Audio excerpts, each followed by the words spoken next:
I got the 7V by GOG. This is the review, but it's a little different than your regular 7V.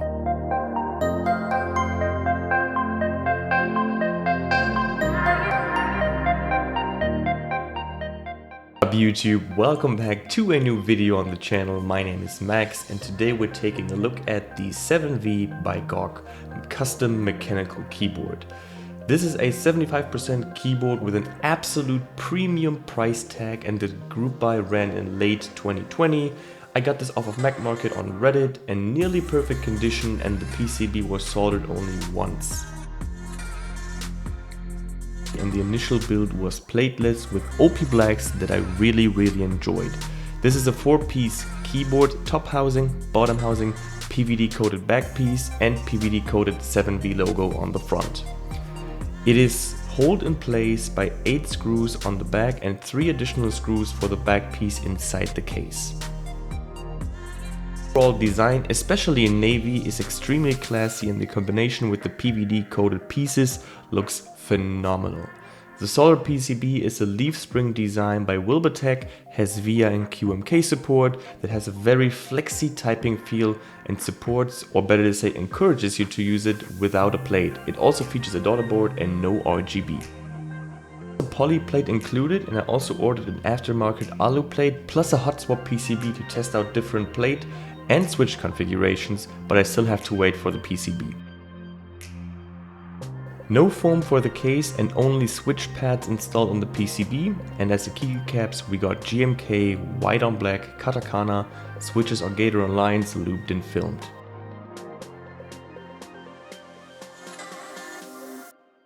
This configuration sounds very creamy and marbly. It does sound a tiny bit hollow towards the edges. The bottom left mods, arrow keys, escape key and F13, or for me the delete key, on the top right. But that's it, only these keys sound a little bit hollow. The typing feel is incredible and it's flexy, but not at a point where you push the PCB right through the bottom housing.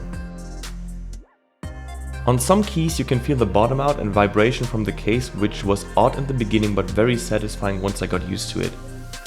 Since this is maybe the best typing, sounding and feeling keyboard I used so far, and I would consider it my end game board.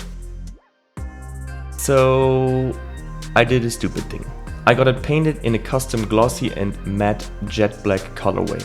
A high risk, high reward to be fair, because if this goes wrong, this would eliminate any chance of breaking even when trying to sell it again, or maybe just putting it all back together if the paint job was too thick.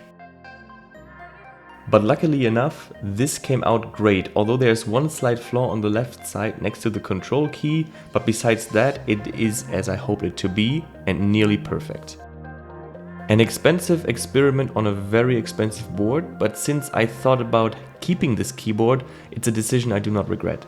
The back piece still has a little shine, but of course not as much as the original one with the PVD coating. I will feature some more typing tests and different configurations on the channel in the future, not only of this board but of all boards I can get my hands on.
Now, what is my final verdict on the 7V? I started my keyboard journey with two 75 keyboards, the GMK Pro and the ID80V2. I wouldn't consider the 75% my favorite layout, as I prefer 60%, but I think 75%, especially the 7V, sound much better. That might be due to the larger form factor and thicker case, and therefore different reverberation inside the board.